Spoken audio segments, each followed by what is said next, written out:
and welcome to today's live. My name is May Doldelau. The blog is yesfinanciallyfree.com, and today we are talking about how to value your life, energy, and increase your income from your money or your life from Joe Dominguez and Vicki Robin.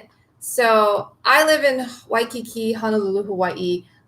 This is our condo I own with my husband, Jamel, and our 7-year-old son, Jordan. We own this 2-bedroom condo. We own another one down the road, which is an Airbnb business. But back in 2011, I owned no property. Okay. I had over $40,000 of debt. Hi, Dewey.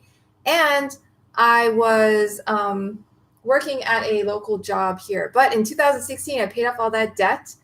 I increased our family's net worth by $500,000, was making almost $500 a month in passive income, mostly from dividend yielding stocks.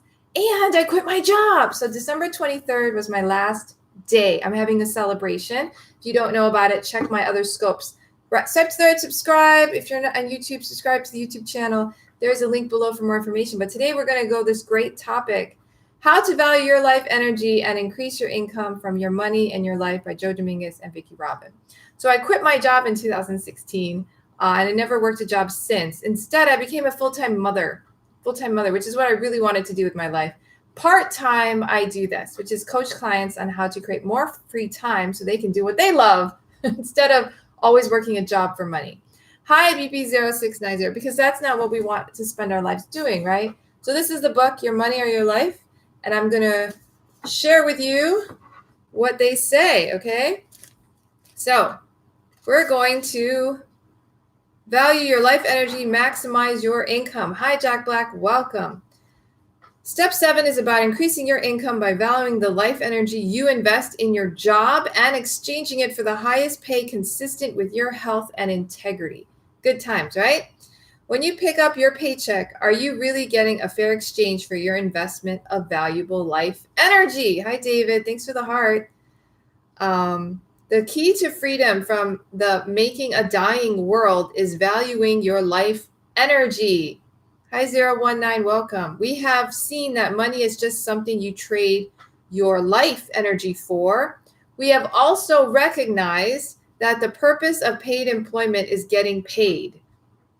Don't reason and self-respect both suggest then that when you are working for pay, one option is to make the most money per hour possible, consistent with your integrity and your health. You would think they would teach that in school, yeah. Okay, while that may sound like good old-fashioned greed, follow along and you'll find yourself headed in another direction altogether. Through following steps 1 through 6, you have defined what is enough for you. He has steps in this book where you define what it is that is enough for you, yeah.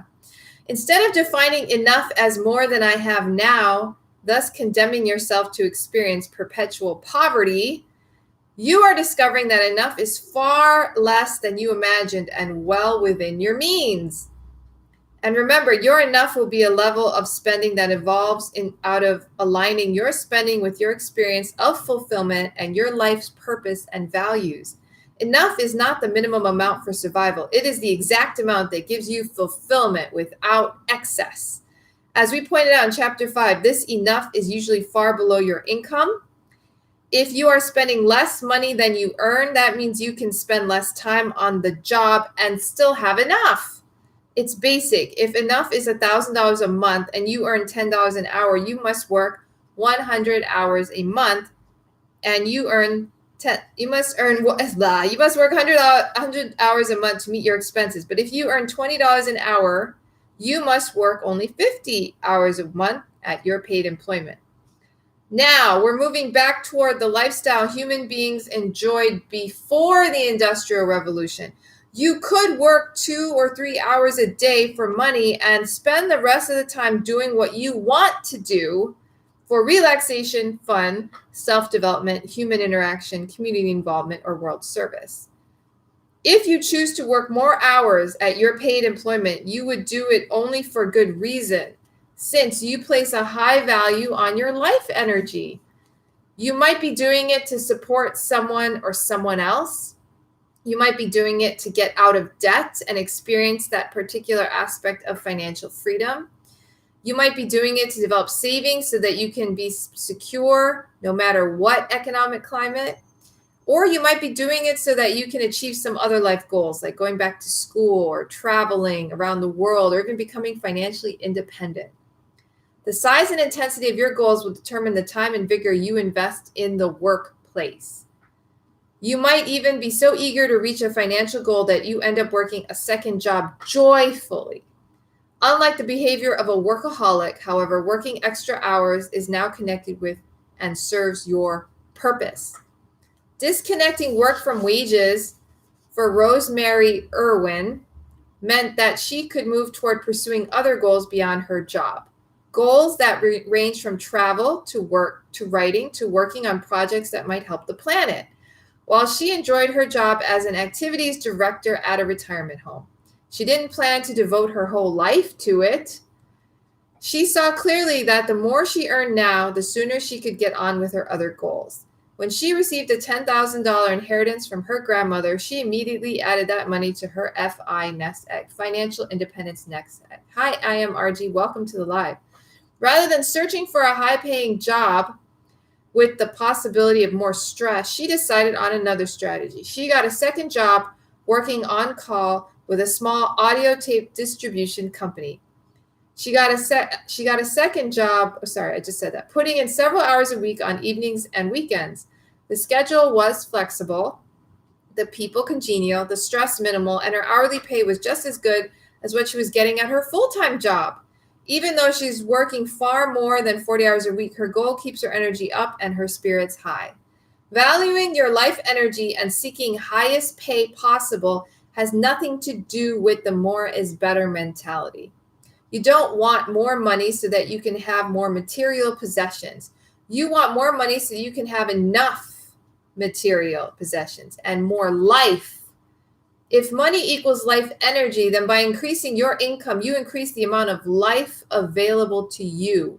Depending on your actual hourly wage, a new car could cost a month, 6 months, or a year of work. And you don't want more money so that you can have more status, prestige, power, or security.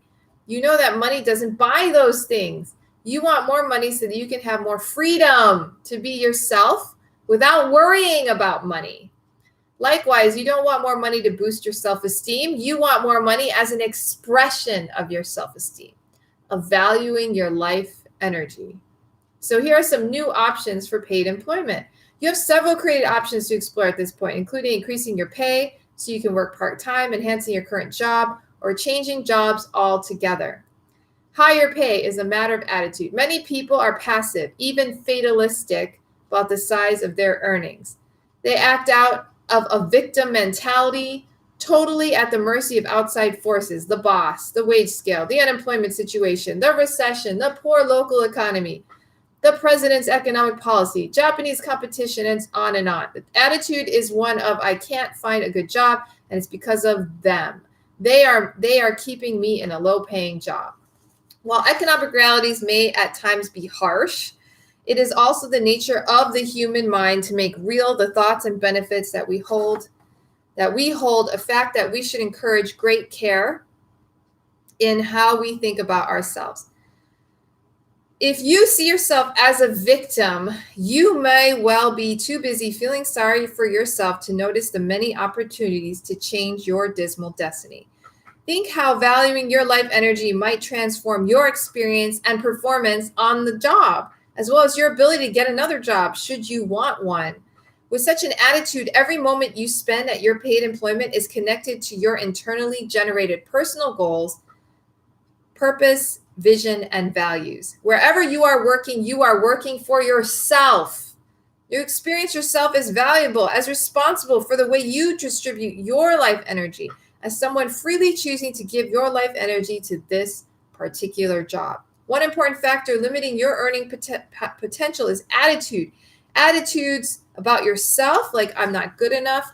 Attitudes about your job or employer, like they're out to get me. And attitudes about current circumstances, like there just aren't any jobs. These attitudes are demeaning, debilitating, and self-fulfilling. They are reflected in the quantity and quality of your work, in your interactions with employers and fellow employees, and in your fearfulness about your job security.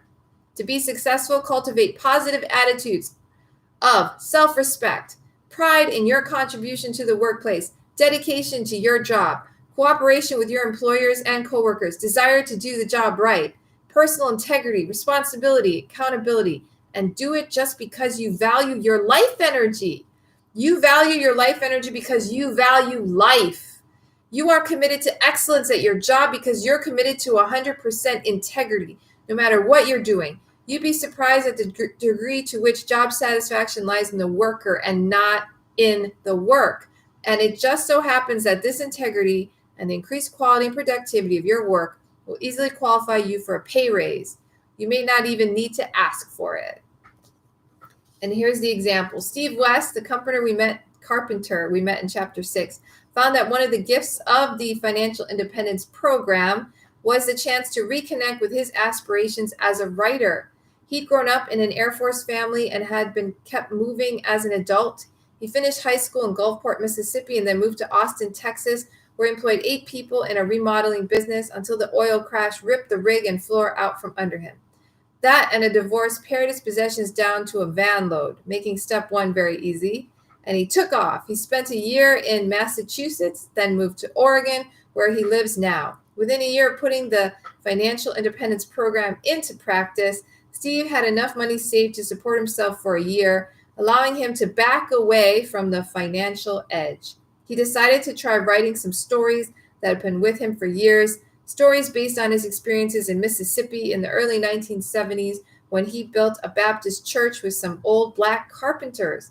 To free up more time for writing, Steve started bidding his remodeling jobs a lot higher, assuming that most of these contracts wouldn't come through. What happened was a big surprise. Many people had been so impressed with his work in the past that they are willing to pay whatever he asked. He had all the work he wanted at much higher wages. Wanting to deliver the quality they were paying for, he put even greater care into his carpentry.